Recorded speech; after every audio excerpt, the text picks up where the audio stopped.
All right, pleased not to be joined by the New Mexico Lobos. Head coach, Richard Pitino, will start with an opening statement, and then we'll go to questions for the players. Coach? Well, I sit up here extremely proud, certainly disappointed that we didn't get the win. I mean, did so many great things all year, to win a title back-to-back years, to go back to the NCAA tournament, go to the round of 32. We don't do that without these guys. So Michigan State is a terrific team, physical, tough. Foul trouble for us was very, very difficult. They had 19 points to our 5 from the free throw line. But give them credit. It's a championship program. It's a program that we're trying to build towards. But very, very grateful for those guys in the locker room, our fans. It was a special, special season. So disappointed doesn't end. It never ends well, only for one team. But really, really proud of everybody. Thanks, Coach. Let's go to questions for the players. We'll start in the back, fourth row. Stoff, I'll start with you, or Will Weber for Santa Fe, New Mexican. Stoff, I'll start with you. Nelly doesn't foul out. He picked up 5 fouls. First time he's fouled out since the middle of last season. How much of a factor was it to have him be on the bench as long as he was? It's a big part, man. Nelly being a big part of the team. It sucks. That's it. Right side. Jeff Grammer, Albuquerque Journal. I want to get both your guys' thoughts. This is the end of the college run for both of you guys. CJ, I'll start with you. Stoff, you were here 2 years, but CJ just 1 year. Thoughts on just kind of choosing New Mexico? I know right now it isn't the best time to sort of reminisce about it, but it seems like you probably got out of it what you wanted. Is that fair to say? Yep, that's fair to say. I came here to come to March Madness, and that's what I did for sure. Or that's what we did. And Stoff, for you, I mean, 2 years at UNM, an interesting journey for you from what you came to probably start, and then you became kind of more of a back-to-the-basket guy. I'm curious if your evolution and what you got out of UNM in 2 years is what you expected, and how happy you are with the decision to come. I'm happy. I'm happy Coach gave me an opportunity to come here. We were able to win championships. I had some great teammates, great coaches here. I had a good time. I enjoyed my time, and wouldn't be in a better place to finish my college career than here. Second row, middle. For both players, Chris Easterling, Akron Beacon Journal. Michigan State obviously feeds off of its defense. How much could you sort of sense as they were sort of getting stopped, especially there in the second half, sort of an emotional swing as much as anything as they were sort of building off of those stops? CJ, we'll start with you.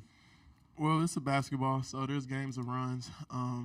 We just tried to, sustain that run as much as we can. It was loud in there. Definitely felt like a home game for them. So, it was fun. So, yeah. Stoff? They had a lot of energy from the fans. Obviously, we're closer to their school than our school, but we had some turnovers, kind of gave it to them at the end. I think we had the game in our hands, and it just slipped away. We should have finished a little bit better, but yeah. Anything else for the student athletes before we let them go back to the locker room, which is open to the media? Okay, thanks, guys. We appreciate it. Thank you so much. We'll continue now with Coach Pitino. We'll start on the right side, and then we'll go to a couple here in the middle.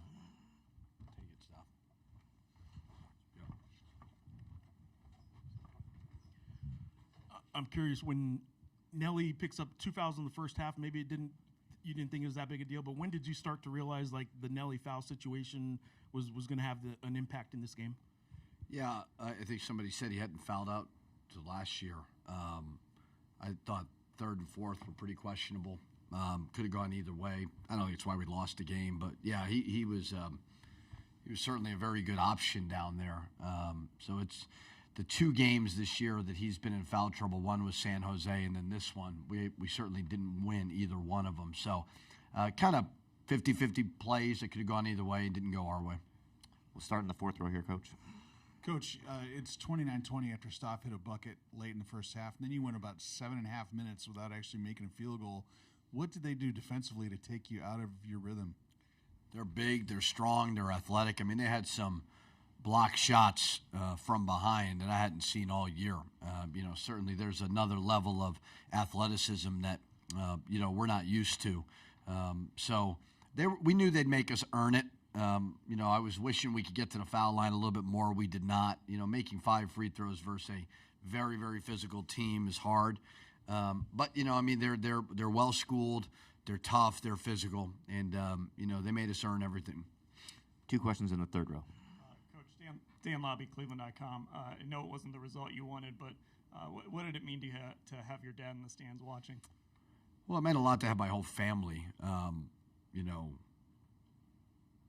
Certainly, families go through a lot. Tough profession, great profession, but a hard profession. So, very grateful that my kids, my wife, my brother, and certainly my dad were able to be here as well as some friends. So, he had a tough one yesterday, and very grateful that he was able to make it, and everybody was able to make it.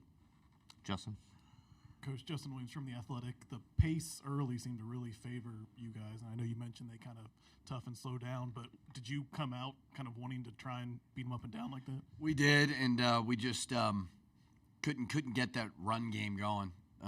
We got it a little bit towards the end, the middle part of the second half, but we didn't want to get bogged down in the half court with them. They're bigger, they're strong, and they're quick twitch, they're athletic. So we kept harping to it, like let's get out and run, but there were some plays, fouling the 3-point shot at the end of the clock. They made a 3-point shot, less than a second to go. Those plays certainly hurt us. But yeah, we really wanted to get out and run. Weren't able to do that. Second row, Coach. Richard, Chris Eastern, Akron Beacon Journal. Kind of the same question I asked the players. Just when Michigan State's getting those stops and kind of building off it, is there anything you can kind of do, obviously besides put the ball in the basket, to slow down maybe the energy, the emotions, all of that to kind of quell the run? It did feel like a home game for them, but they earned that, getting a 2 seed. So kudos to them to be able to do that. But we tried to keep them out of transition. Some of it was turnovers. But they just were a little bit quicker to the ball, whether it was an offensive rebound, whether it was a loose ball, and then they were able to get out on the break. And they got some athletes who can make some unbelievable plays. So you got to try to score so that you can set your defense. And we were decent. Shot 54% in the second half and 48% for the game, but didn't get to the free throw line enough. But when you allow them to get out on the break like that, it's hard. On the left side, Coach. Coach Joe Reedy, Associated Press. Just how much of a factor was it when Nelly picked up his 4th foul with 8:35 left? And then just as a second question, when did you find out your dad was going to be here tonight? Yeah, the Nelly foul was a game changer. When I found out my dad was coming is when he requested tickets. So, I don't know, yesterday at some point he asked for 6 tickets. It's not like he was coming home from war or something. I do talk to him a lot and see him a lot. So, I'm grateful he came, but he flew on a private plane as well. So let's not crown him Father of the Year just yet. He is a phenomenal father, but it wasn't like a surprise. I knew he was coming, and very, very grateful. It was a devastating loss, and it was very appreciative he came. Yes, yeah. But it wasn't a surprise. I knew he was coming. Back to the right side. 2 Donnie questions. For the second time all year against D1 opponents, he didn't attempt a free throw. Are you surprised that as much as he did drive to the basket, that he wasn't finishing like he normally does and wasn't able to draw fouls like he normally does? A little bit, yeah. My only gripe really was that 4th foul with Nelly. I thought that was the only call. But, Donnie was going in there, and maybe he could have gotten 1 or 2 more. But other than that, they were going to be really physical with him. And then just real quick on Donnie too, he just had one of the best individual seasons in Lobo history, and now that it's over, I wonder if you can kind of talk about where that ranks with individual players you've coached. Yeah, I don't think I've ever had a player of the year. He earned it. He deserved it. We were 17-3 in a 4-bid league. Statistically did some unbelievable things. So the trajectory of our program, I said when we signed him, he'll win us a championship. and he did that. So he's got a lot to work on, like we all do, but just an absolute phenomenal season, and very, very lucky to have coached him. Back to you in the middle. Coach, I know the come down from this is going to be difficult for you, the players, and the fans, but you head into an uncertain off season because everyone's on a one-year contract.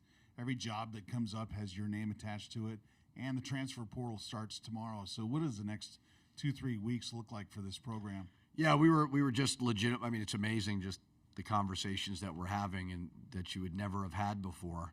But we were talking as a staff about it already. So we'll. I don't really want to have meetings with the players tomorrow. I want everybody to take a little break, but I'm going to have to. So I told all of them in the locker room, like, I'm not bringing anybody in that can come back and tell them they need to leave. We want them all to stay. They're a huge part of what we do. But, you also want what's best for them. You really do. All we ask is just transparency, and that's for me, that's for the players, that's for everybody. It's for my assistants. That's all we all ask is just let us be a part of the conversation. You got to do what's best for you in this world, but just let us have, let us give our opinion as well why we think New Mexico is still a good fit for you. Coach, thanks so much. Thank you.